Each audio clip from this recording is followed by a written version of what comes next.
Ici Nadine Tanguay pour vous expliquer une façon de faire pour partir d'un document PDF et ensuite le manipuler à l'aide du iPad. Donc ici, on va aller ouvrir l'application qui se nomme Read Aris.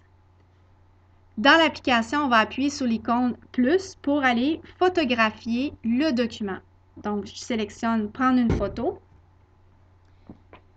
Je viens maintenant choisir la page à prendre en photo et j'appuie sur photo. Ensuite, je vais appuyer sur valider.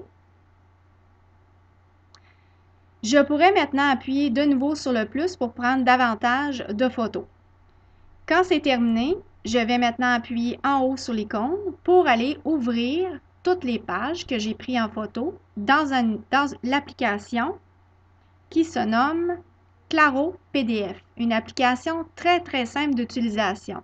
Donc ici avec mon doigt, je vais venir sélectionner Claro PDF pour ouvrir le document. Donc ici, on peut voir maintenant qu'on est rendu déjà dans l'application. Donc si j'ai seulement une page, maintenant je suis capable d'appuyer par exemple sur le mot chapitre et pouvoir le définir. Donc c'est plus seulement une photo, une image, c'est vraiment rendu des mots. Je pourrais maintenant sélectionner quelques mots ou tout le texte au complet pour venir ici lire. Les 38 chapitres du manuscrit. Je pourrais maintenant sélectionner le texte. Je pourrais le mettre avec un marqueur, le surligner. Je pourrais aussi le barrer. Donc, si je prends par exemple le surligner, donc on peut voir ici qu'on l'a surligné. Ce qui est intéressant, c'est que c'est assez complet comme application. Je peux venir déposer mon doigt et faire apparaître cette boîte d'outils où on peut ajouter du texte, des notes manuscrites, des formes géométriques, des images de mon iPad et cette fonction très intéressante, au lieu de demander aux élèves de pouvoir écrire leurs réponses, on pourrait leur demander de laisser un message vocal, donc laisser des notes vocales.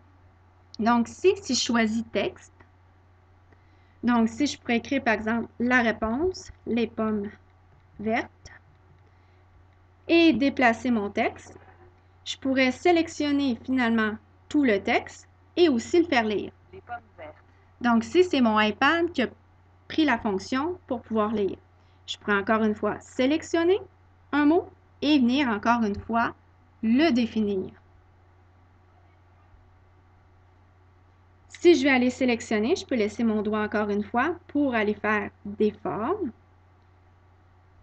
Je pourrais maintenant sélectionner encore avec mon doigt pour aller ajouter une image, donc soit à partir de ma caméra ou les photos de mon appareil.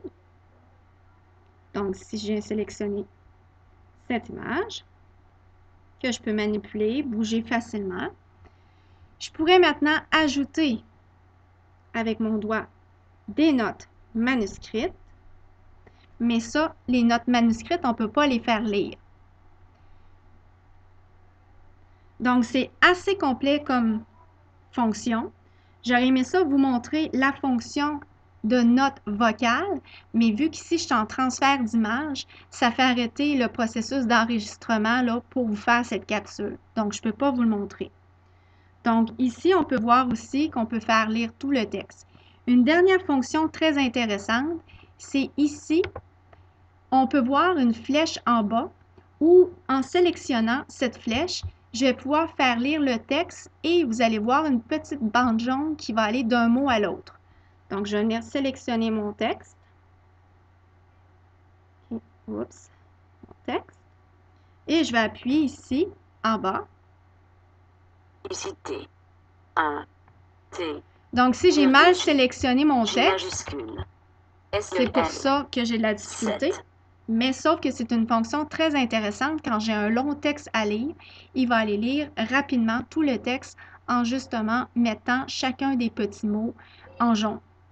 Donc, c'est ici la démarche complète pour pouvoir maintenant travailler le texte.